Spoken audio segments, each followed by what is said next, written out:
My boyfriend packed his bag while my dog peed on the floor next to him. He didn't even look at me when he left. For 2 years, he wouldn't go near the pad. Every morning it was the same routine. Step out of bed and directly into cold pee. That wet sock feeling at 6 a.m. I'd put the pad down, show it to him, even put him on it. He'd sniff it, jerk his head back, and pee on my carpet 3 feet away, all while looking at me. And nothing I tried worked. I tried disposable pads. He'd sniff them and walk away disgusted. I tried covering my entire floor with them. It didn't matter. I tried trainers. Spent $320 to be told some dogs just don't use pads. That's what I paid $320 to hear. Not even treats worked. Enzyme cleaners made my carpet smell like pee and flowers mixed together. The smell was still there. I stopped inviting anyone over. 6 months without a single friend or family member in my home. I wanted to give up. Then one day I went to an animal shelter to be a volunteer. First time in a while. I expected the usual thing. Dogs ripping disposable pads, puddles everywhere, that awful pee smell no cleaner can touch, janitors running around with mops. But I stopped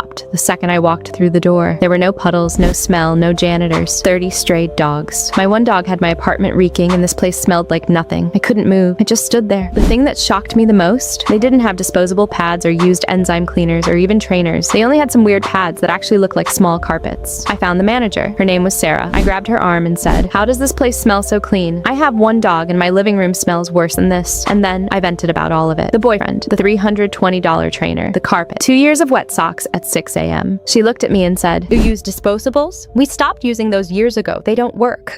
"Come here, you need to see something." She took me to where they keep the new arrivals. 20 dogs that had been there for hours, never trained. Some were strays who'd never lived inside a building. "Watch," she said. She brought out a terrier mix that arrived that morning, shaking, terrified, wouldn't let anyone touch him. She put down one of those thick gray pads without saying a word. 10 seconds. This terrified dog walked straight to it and peed directly on it. No commands, no treats, nothing. I said, "What is happening?" She brought out 3 more, a senior dog with dementia who could barely see, a hyper puppy, a pit bull who'd been chained outside his entire life and had never once been inside. She put down fresh pads. Every single one walked straight to it, used it perfectly. First try, I'm standing there with my mouth open. "Here's what nobody tells you," Sarah said. "Disposable pads are just plastic and cotton. There's nothing in them that tells your dog, 'bathroom here.' But dogs navigate through smell. When they sniff before they pee, they're looking for a scent marker that says this is the spot. It's biological. They can't ignore it. These pads have pheromones woven directly into the fabric, not sprayed on, woven in permanently. It's the exact scent that tells your dog's brain, 'Bathroom here.' We use them because we can't train 30 traumatized dogs every week. We need something that works the first time every time." I asked why pet stores don't sell these. She just looked at me. "That's because if they sold pads that last year's, they'd lose millions. They'd rather sell a temporary solution." I felt sick. 2 years, hundreds of dollars, and the products were designed to fail. I ordered them before I left the parking lot. They arrived 2 days later. I put one down without saying anything to him. Didn't point at it, didn't put him on it. Just put it on the floor and walked away. He walked over, sniffed it, paused, walked to the center, and peed directly on it. 2 years of ruined floors, gone in 10 minutes without any training. 6 months later, he hasn't missed once. Not a single accident. My apartment doesn't smell. I'm having friends over again. Last week, I had my whole family over for the first time in 6 months, and my sister said,